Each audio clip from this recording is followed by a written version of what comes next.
Money doesn't reach everyone at the same time, and timing is everything.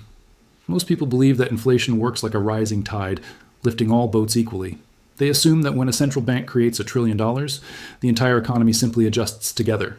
Wages rise, prices rise, savings rise, and life continues. But this belief collapses the moment you look at how money actually moves. Have you noticed something strange? Prices seem to move first, rents rise, assets explode, markets react instantly. And your salary? It always comes later, sometimes months later, sometimes years later, sometimes never enough to catch up. Does that feel familiar? This is not bad luck, and it is not a coincidence. Money is not a flood, it is a wave. It has a point of origin, and by the time that wave reaches you, most of its power has already been absorbed by someone else. History reveals this pattern clearly, but it is rarely explained honestly. To understand why your salary is always late, we need to uncover a law of money that has operated quietly for centuries. A law that was discovered long before modern central banks existed, and long before inflation became a household word. In the 18th century, an Irish-French banker named Richard Cantillon noticed something that others missed. While people around him were obsessed with prices and speculation, Cantillon focused on timing. He observed that when new money entered an economy, it did not spread evenly or fairly. It entered at specific points into specific hands, and those hands always benefited first. Cantillon realized that money is not neutral. Those who receive newly created money first can spend it before prices rise. They buy land, goods, labor, and assets at yesterday's prices. As that money moves outward, prices begin to adjust. By the time it reaches workers, pensioners, and savers, purchasing power has already been drained away. This is the Cantillon Effect. And once you see it, your paycheck makes sense. Your salary is late because it is downstream money. It is the last link in the chain. It arrives only after prices have already reacted to decisions made far away from you, in rooms you will never enter. Does this remind you of anything? Ancient Rome understood this mechanism intuitively. When emperors needed money to fund wars and maintain power, they did not raise taxes openly. Instead, they diluted the currency. Silver coins were quietly mixed with cheaper metals. The palace and the army spent the new coins first, while they still carried the authority of the empire. By the time the common Roman handled them, merchants had already raised prices. The soldier ate well, the citizen paid more, the wage always arrived late. The same pattern repeated centuries later in Spain. When silver poured in from the New World, the Spanish crown believed it had discovered endless wealth. But the silver entered society through royal courts and elite merchants first. They spent freely, acquiring goods and power while prices were still low. By the time that silver reached farmers and laborers, the cost of living had exploded. Wages lagged, savings evaporated. The people were told they were richer than ever, yet they could afford less than before. Does that pattern feel distant, or does it sound uncomfortably modern? Today, the process is faster and far more precise. There are no ships carrying silver and no coins being clipped. The wave is digital now. When central banks create money, it does not appear in your account. It flows first into large financial institutions, primary dealers, hedge funds, and corporations. They receive the money at its freshest point before it has lost any value. They do not spend it on groceries or rent. They buy assets, stocks, real estate, commodities. Demand rises instantly and prices follow. By the time any of this reaches you through wages, adjustments, or small stimulus payments, the landscape has already changed. This is why your salary feels like it is chasing prices that never stop moving. You are not slow. You are positioned late. And this positioning is not accidental. It is how the system functions. Think about where you stand right now.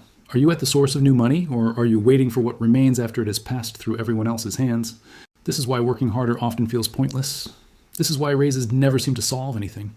And this is why your paycheck always reflects yesterday's reality, not today's prices. The wave has already passed by the time it reaches you. The modern version of this mechanism became permanent in 1971. When the dollar was disconnected from gold, money lost its final physical anchor. From that moment on, there was no natural limit to how much currency could be created. The wave could be generated endlessly, faster than ever before, and on a global scale. Since that night, money has not been tied to reality. It has been tied to policy. And policy always favors those closest to its execution. This is why your salary is always late, because wages are not part of the creation process. They are part of the adjustment process. They react after the fact, long after prices have already absorbed the shock. When central banks engage in quantitative easing, they are not stimulating workers. They are stabilizing institutions. They buy government bonds and corporate debt from a small circle of financial entities. Those entities become the first receivers of new money, the first ones. They deploy this money instantly, not into consumption, but into ownership. Assets inflate. Markets surge, balance sheets expand. And only after this transformation is complete does the pressure move outward into the real economy. By the time you feel it, it is already too late. Your employer does not raise wages because prices went up. They raise wages because pressure becomes unavoidable, and that pressure arrives slowly, negotiated, delayed, minimized. Your paycheck is always responding to a reality that has already shifted.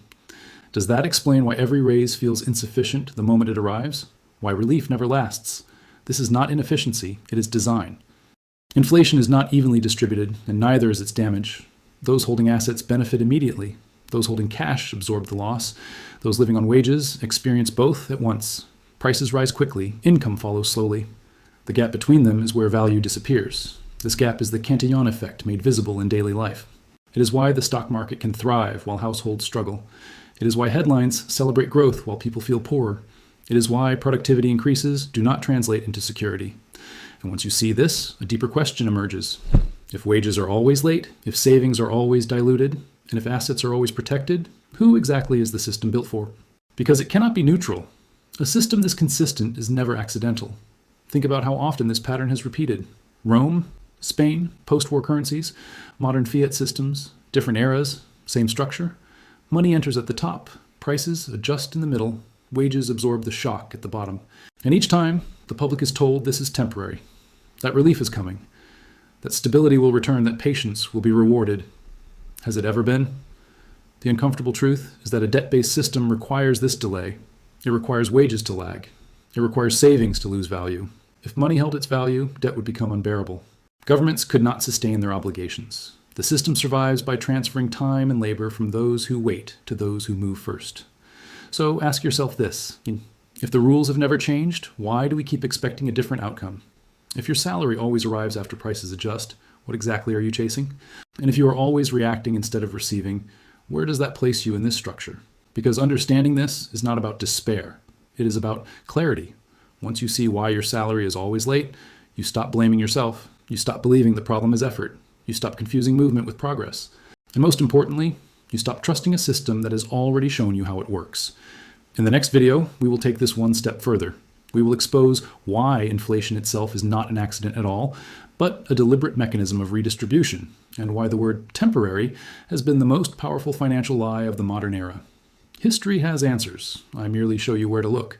And if this deep financial journey has given you a new perspective, like the video and subscribe, because the real story begins the moment you recognize the system you're living inside.